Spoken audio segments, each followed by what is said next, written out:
Hello नमस्कार दोस्तों, स्वागत है आपको अपने ही चैनल पीपी स्टडी पॉइंट में। तो आज हम लोग पढ़ने वाले हैं क्लास 10th का मैथ का चैप्टर नंबर 1, जिसका नाम है वास्तविक संख्याएं। इसका प्रश्नावली 1.3 का फर्स्ट क्वेश्चन हम लोग आज पढ़ने वाले हैं, जो एग्जाम में बहुत ही बार पूछा गया है। तो चलिए हम लोग क्वेश्चन को स्टार्ट करते हैं।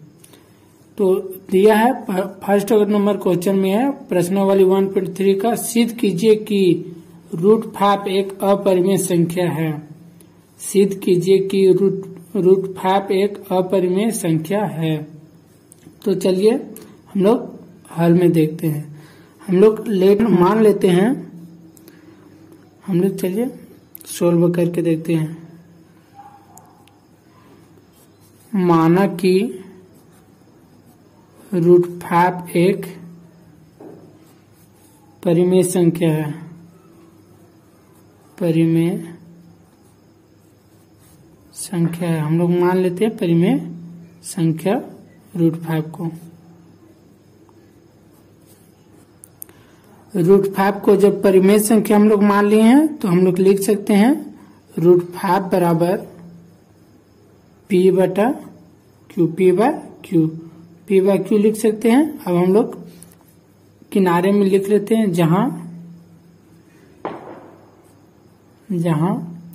Q बराबर नोट 0, Q बराबर 0, हर में यहाँ 0 नहीं होना चाहिए।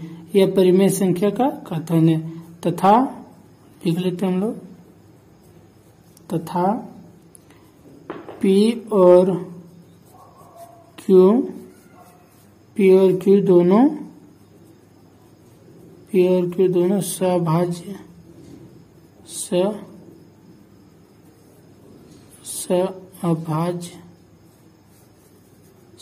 सभाज्य पूर्णांक लिख लेते हैं। सभाज्य पूर्णांक है। अतः हम लोग मान लेते हैं जिसका सभाज्य संख्या, हम लोग जानेंगे कि सभाज्य संख्या किसे कहते हैं। सभाज्य संख्या उसको बोलते हैं जिसका कॉमन गुणनखंड 1 हो। अतः जिसका जैसे P और Q दोनों का HCF बराबर 1 हो तो उसे सभाज्य संख्या कहते हैं। यानी कि जिसका कॉमन गुणनखंड 1 होता है उसे सभाज्य संख्या बोलते हैं। तो चलिए इसके आगे हम लोग लिख लेते हैं। √5 बराबर P/Q है। √5 बराबर P/Q है, तो इसको कोणीय गुणा कर सकते हैं हम लोग। तो P बराबर √5Q लिख सकते हैं। P बराबर √5Q कोणीय गुणा किए तो ये इसके साथ गुना हो जाएगा और ये यहाँ पे हो जाएगा, यानी P बराबर √5Q हो सकता है। अब हम लोग दोनों तरफ गुना करने पर हम लोग लिख लेते हैं, दोनों तरफ स्क्वायर करने पर, दोनों तरफ वर्ग करने पर जब हम लोग P बराबर √5Q का स्क्वायर करेंगे दोनों तरफ, तो हम लोग के देखते हैं कौन सा संख्या मिलता है। तो P स्क्वायर करेंगे तो इधर भी स्क्वायर करेंगे, तो यहाँ √5Q है तो इसका स्क्वायर कर देंगे, तब हो जाएगा यहाँ पे P स्क्वायर बराबर √5 का स्क्वायर करेंगे तो 5 आ जाएगा। √5 यहाँ है, इसका स्क्वायर करेंगे तो 5 आ जाएगा। 5 से रूट से स्क्वायर हट जाएगा तो 5 केवल बचेगा, और यहाँ Q है और यहाँ स्क्वायर हो जाएगा। तब हम लोग लिख सकते हैं, इसको समीकरण 1 मान लेंगे। समीकरण 1 मान लेंगे। इसके बाद चूंकि हम लोग P स्क्वायर यहाँ पे P स्क्वायर 5 से विभाज्य होगा। P स्क्वायर 5 से विभाज्य होगा। अतः हम लोग लिख सकते हैं, अतः P भी 5 से विभाजित होगा। P भी 5 से विभाजित होगा। इसको कथन नंबर 1 मान लेते हैं हम लोग, इसको कथन नंबर ये मान लेते हैं, मान लिए। अब इसके बाद हम लोग देखेंगे यहाँ P है सो 5 से विभाज्य होगा, यानी कि P का मान हम लोग क्या क्या रख सकते हैं, सो हम लोग देख लेते हैं। P का मान 5 भी रखेंगे और 10 भी रखेंगे, 15 भी रखेंगे, 20 भी रखेंगे, और इधर 5 के मल्टीपल में जितना भी संख्या होगा उसको रखेंगे। तो P के स्थान पर रखेंगे तो वह डिवाइड हो जाएगा। क्यों? क्योंकि सब में 5 छिपा हुआ है और यहाँ पे लिखा हुआ है P भी 5 से विभाजित है। इसे 5 को लिख सकते हैं 5 इंटू 1, और 10 को लिख सकते हैं 5 इंटू 2, और 15 को लिख सकते हैं 5 इंटू 3। तो इसी में हम लोग देखेंगे इसमें भी 5 छिपा हुआ है, इसमें भी 5 छिपा हुआ है, और इसमें भी 5 छिपा हुआ है। तो हम लोग सीधा सीधा यह कह सकते हैं कि P भी 5 से विभाज्य होगा, यानी जितना 5 का गुणनखंड, जितना गुना करने पर जितना संख्या आएगा उसका वो भी संख्या 5 से विभाज्य होगा। तो हम लोग लिख सकते हैं P बराबर 5C। C मतलब कांस्टेंट हम लोग लिख सकते हैं। 5C मतलब कि जो 1 और 2 और 3 है, यानी कि 5 के मल्टीपल में जितना भी संख्या करेंगे तो वो 5 से विभाज्य होगा। तो हम लोग लिख सकते हैं P का मान। अब हम लोग देखेंगे P का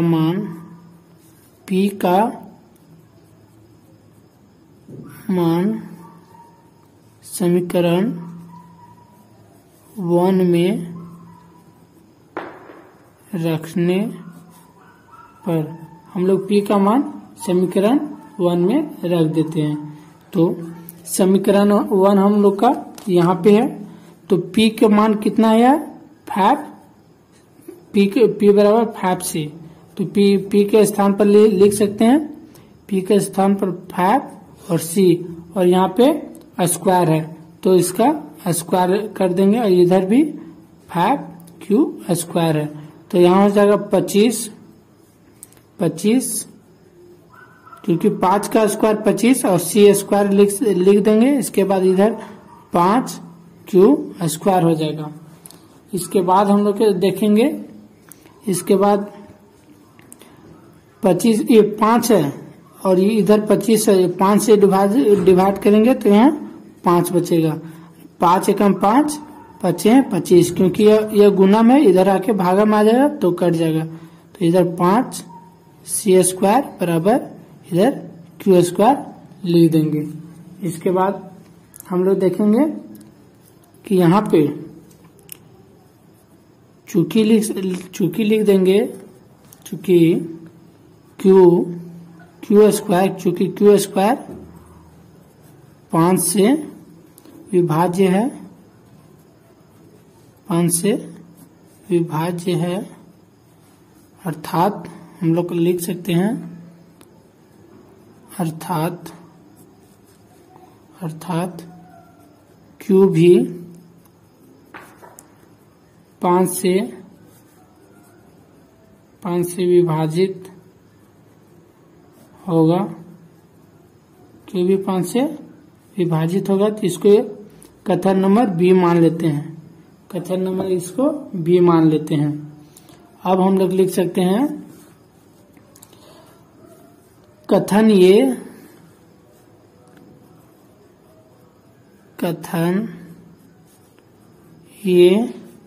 तथा B से, कथन ये तथा B से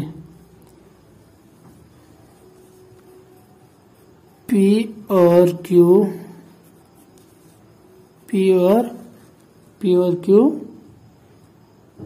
का उभयनिष्ठ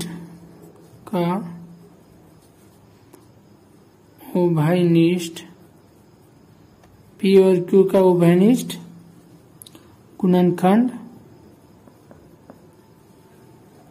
P और Q का उभयनिष्ठ गुणनखंड 5 होगा। कथन ये तथा B से हम लोग कह सकते हैं P और Q का उभयनिष्ठ गुणनखंड 5 होगा, कथन नंबर ए और बी से। तब हम लोग लिख सकते हैं इसलिए पी और क्यू सभाज्य गुणनखंड नहीं होगा। पी और क्यू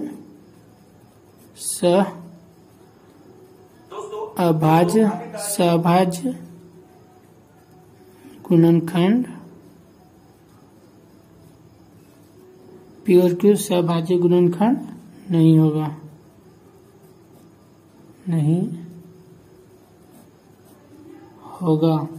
इसलिए हम लोग अतः लिख सकते हैं हम लोग, अतः √5 एक परिमेय संख्या नहीं होगा। अतः √5 एक परिमेय संख्या, √5 एक परिमेय संख्या नहीं होगा, अर्थात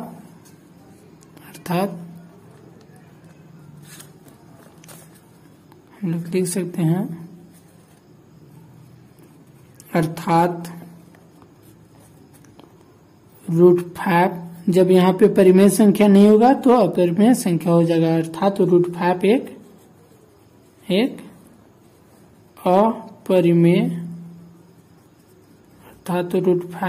अपरिमेय संख्या